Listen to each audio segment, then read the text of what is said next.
Alright, g'day, hi and welcome. Here we go again. More shoveling. De-docking.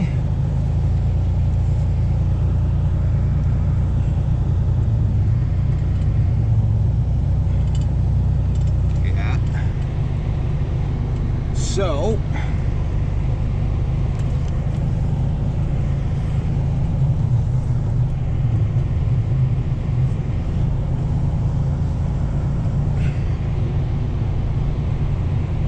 still got to do our roof. Got to do that roof. Got to do the trailer roof tomorrow. Got to slow down here. I'm going to slide out onto the road. You don't come down this in the wintertime. You jam on the brakes here. You'll slide out onto the road. Not something you want.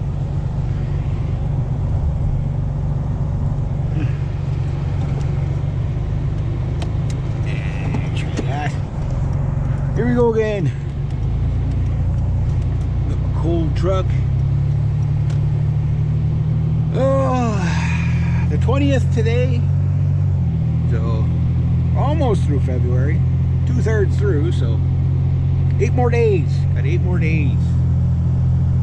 And my dad's going to go on a fishing trip with his buddies next weekend, so that should be interesting. So it'll just be me and the cat. And then the timeshare dog, I guess. So I gotta go. There's going to be a lot of snow on that roof that I'm doing today. Oh, my shoulders are still sore from yesterday.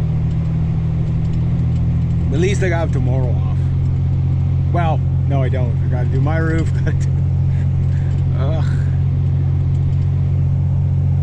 If I can get all my roofs and the sailboat done and all that stuff done this week, gotta come back this week and get that ice block somehow off. We're waiting for it to warm up and get real mild. It's supposed to get real mild. Usually at the end of February, right when you have winterlude going on, you end up with a real mild spell that ends up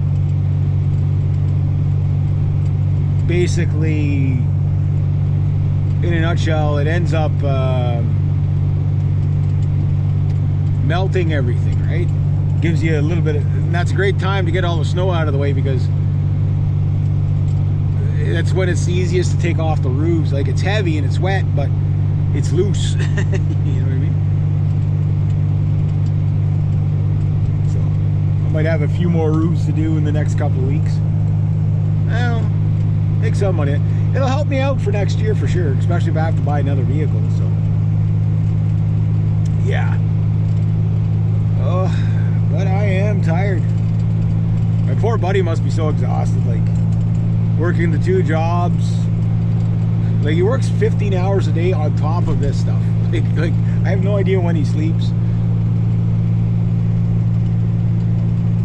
And usually every weekend he has something he has to get done and whatever. It's just like, it's impossible.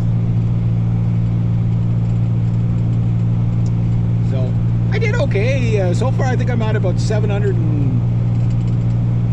What was that? 700 and... 710 bucks so far this month that I made. That's probably a record for a February for me. Usually I only make $200 or $300 a month at the most in a February. So that's a really good start to the season. But who knows what kind of season we're going to have because of the economy, right? Not looking good, guys. Not looking good. I'm watching like all these videos of people getting laid off.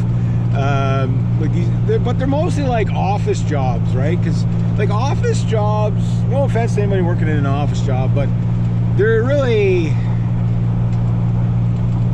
you know, they give you this illusion that you're going to get this really secure job, right? Oh, you got benefits, you got all this stuff. First off, if it's government, they're overpaying you, and they can't sustain it, right? Like the private sector can't sustain the government at all. Like, we're not even close.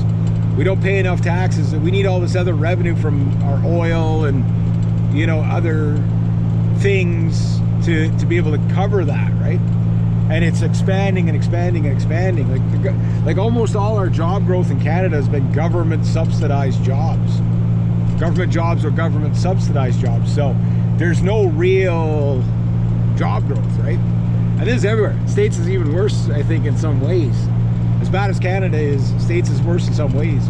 And right now, with the little tiff going on with the trade war, like, they were factoring maybe 10% of snowbirds weren't going to go to the States, and it's more, they said that'd be about a $2 billion loss, and they're already at about 35-40% that haven't went. So that's probably like a $6 billion loss. So it's even worse, right? All the little border towns are like, nobody's going into the souvenir shops. They're all closing up because, like, it's hurting both sides, right? Nobody wins in a trade war. Nobody wins in a trade war. Yeah, that means a lot of layoffs. But it's the chain reaction. Like, if you lay off this guy, okay, what are his spending habits? If you know, it means he's not going to go to the hot dog stand or the coffee shop or the whatever, you know, the weekly movie or whatever he does, right? And that has repercussions to the people that work in those jobs. So it's kind of a bit of a chain reaction, right? And I've always said anything that hires in bulk, fires in bulk. Mining, tech jobs. I don't know what that was. Huh. I have no idea what that was. He was dead, but I don't know what he was. Poor little guy. Probably a cat. It's hard to say. But like, I remember back in the 90s, I told this to my buddies that were getting all the, like, to working for JDS, Nortel, Corel, all these tech. I had one buddy of mine. He was getting like ridiculous money to make web pages, like, you know, basically PowerPoint style web pages, right? Yeah, kids can do that now, right? It's laughable. This such obsolete technology by now. But back then, that was you had to be able to do that stuff, right? The coding and everything. But once they got the code, they don't need you anymore, right? So tech jobs, yeah, they can pay big, but you have to stay ahead of the curve because there is no such thing as job security in any sector. You're listening to a man that's had over 100 and some odd jobs in his lifetime, and I've never been fired once. Laid off more times than you can imagine. To anybody who's getting that conference call, like, how freaking cowardice is that? Like, no, call the people into the office. Well, I get the people that work from home, whatever, but call the people into the office, say, look, we have you here because we got to, like, if we called you here, we're letting you go. We're sorry, but it is what it is, right? But they try to do this, we're here for you bullshit and all that. No. But there's a lot of people, and I understand the first time you get laid off, how hard it is. It is just sheer, your blood turns to ice in your veins. Like, I mean, you're like, what am I going to do? It's just sheer panic, right? And it's like, oh, this happened at the worst time. Well, I'm going to give you a news flash. Getting laid off always happens at the worst time. Because there's no good time to get laid off. You know what I mean? Getting laid off means you're not employed anymore, right? It means you're losing your income. There's no good time to lose your income. You know, it's kind of like when somebody dies. Oh, Jesus, they died at such a bad time. It's always a bad time when somebody dies. You know what I mean? So these are just things in life. You just have to accept it, right? And the problem is people get so emotionally invested in it. I mean, yes, you're going to be upset when you lose a job, especially if you really like it. But you have to understand that there's that you can't look at it like the end of your world. You just got to look at it like, okay, if I were to lose my job, what would I do? And if you haven't lost your job yet, that's what you should be doing now. You know, before you do those house renovations, do you have enough money to sit there for 6 months unemployed? Because, or at least 2 months, because it's going to take you about 2 months to get your unemployment insurance, minimum. Now, right now, it probably takes even longer because so many people are unemployed, right? But yeah, rule of number one, the second you get laid off, don't even go home. Like if they start the conference, say, just yes or no, are you laying me off? They're like, yeah, we're going to be laying you off. Okay, don't need to hear anymore. Thanks. Talk to you later. Oh, is there a severance? Yes or no? Yeah, no. Okay, good. You guys send out my, can you have my yellow slip ready for me so I can go to unemployment insurance? Like right away. I'll be there in like half an hour. You know what I mean? Or whatever it is takes you to get to work. An hour, half an hour, whatever. I'll be there. Have it ready for me when I get there. Because I'm going right from there to the unemployment office. Day one. Swallow your pride. Just do that. I'm telling you from experience. Don't wait 2 weeks, 3 weeks, whatever. Because that also goes against you.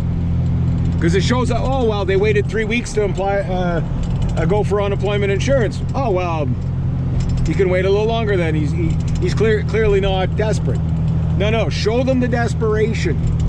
Like, don't cry about your job. Cry in front of the unemployment officer. That, you know, put on the show there. You know what I mean? Put on the show there.